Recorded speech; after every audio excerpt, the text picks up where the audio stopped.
Әділ Бахриға кемені көрдің ба, онда кімнің тұрғанын көр деп нұсқайды. Бахри дүрбімен қарағанда кемеде Диспениге қаруын кезеп тұрған Ихсанды көреді. Сонда Әділ оған, махаббат адамның ең әлсіз жері дейді. Осы сөзден кейін Бахридің адамдары қаруларын түсіреді. Әділ Диспенені босатып, саған деген қарапайым сыйлығым болсын деп кетіп қалады. Осы уақытта Пойраз есін жинайды. Алда оны ауыр күндер күтіп тұрған еді. Бегім үйдің ішінен Синанды іздеп әбігер болады. Белгілі болғандай Айшагүлдің құрсағындағы баланың орнына Синанды Әділдің адам ұрлап кетеді. Бегім бұл жағдайды Пайразға хабарлап, Синанның із-түзсіз жоғалғанын айтады. Мұны естіген Пайраз қатты күйзеліске түседі. Сол кезде Әділ Пайразға қоңырау шалып, әзірге ұлыңның жағдайы жақсы, оның қауіпсіздігін ойласаң маған Айшагүлді алып кел, сол кезде Синанды аласың. Мында дәрігерім оған түсік жасайды дейді. Пайраз ашуланып, есіңнен адастың ба деп сұрайды. Ал Әділ болса, егер Айшагүл келмесе, Синанды ешқашан көрмейсің деп қорқытады. Пайраздың басқа амалы қалмайды. Ол ұлын құтқару үшін Бахридің командасымен бірігіп әрекет етеді. Әділ Синанды бір ерлі зайыптыға тапсырып, баланы бөлмеге қамап қояды. Алайда Синан бос отырмайды.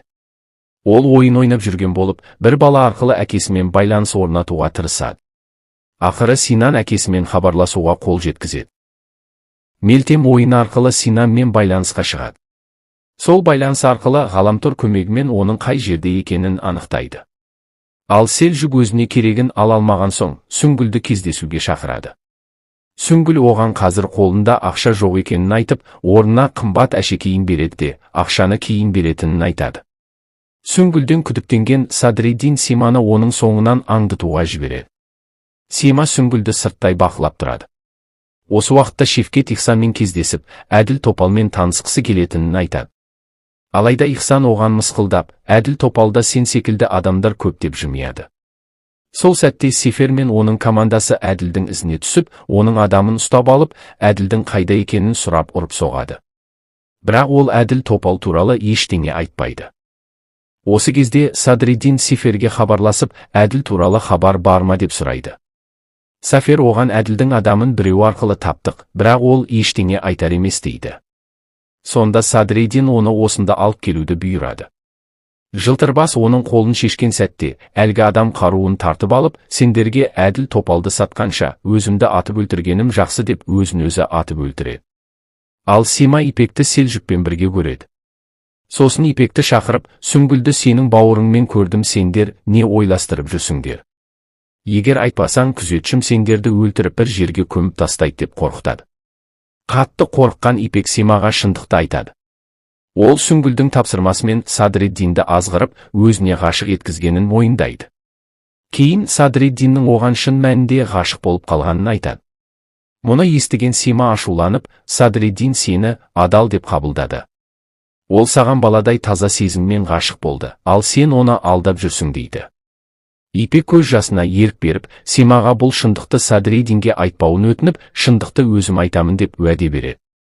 Пайраз бен Мелтем Синанды жасырған мекен жайға келеді.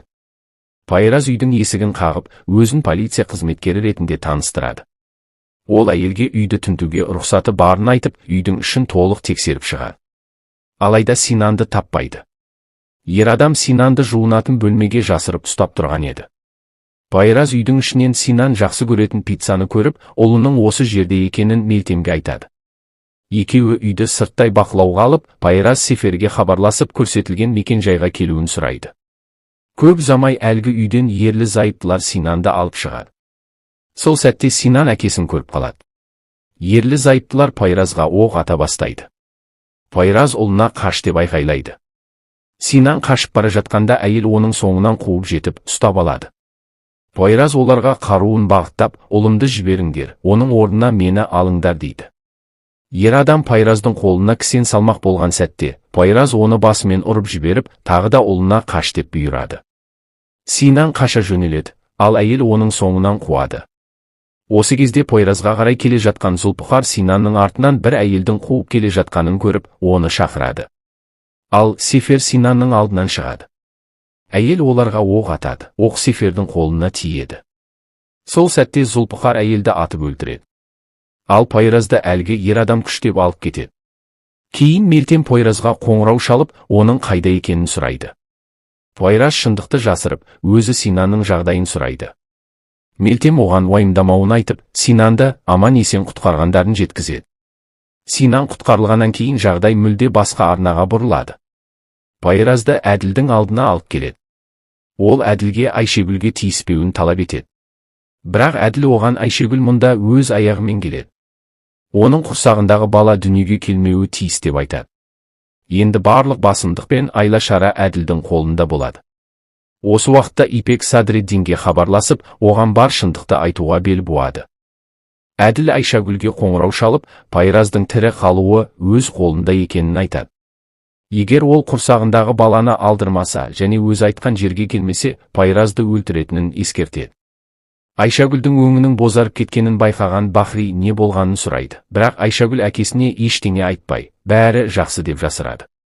Біршама уақыттан кейін Әділ Айшагүлге бейне қоңырау шалып, Пайразды ұрып жатқанын көрсетеді. Пайраз Айшагүлден Әділдің айтқанына көнбеуін, келмеуін өтінеді. Ал Әділ Пайразды мазақ етіп, махаббат адамның ең әлсіз түсі деп келемеждейді.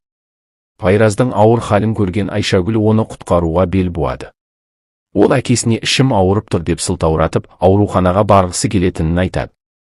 Жолда Жанармай бекетіне тоқтағанда, Симаға сыртқа шығып келемін деп айтып, таксиге мініп қашып кетеді. Сима Бахриға Айшагүлдің жоғалып кеткенін хабарлайды. Айшагүл Әділ көрсеткен жерге келіп, азапталған Пайразды көреді. Амалы таусылған Айшагүл Пайразды құтқару үшін кушеткаға жатып, баланы алдыруға мәжбүр болады.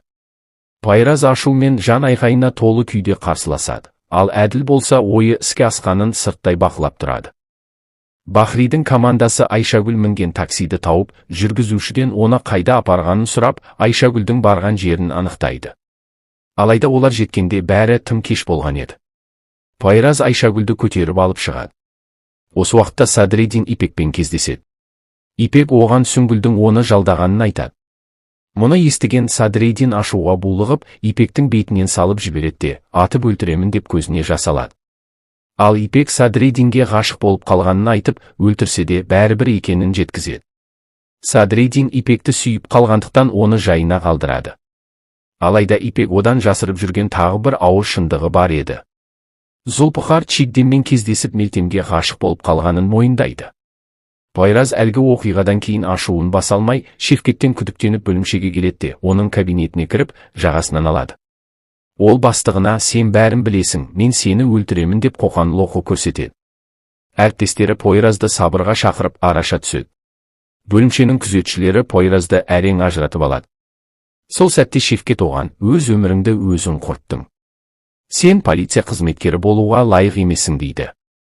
Осыдан кейін Пайраз қызметтік заттарын тапсырып, өз еркімен жұмыстан шығып кетеді. Айшагүл баласынан айырылғаннан кейін терең күйзеліске түседі.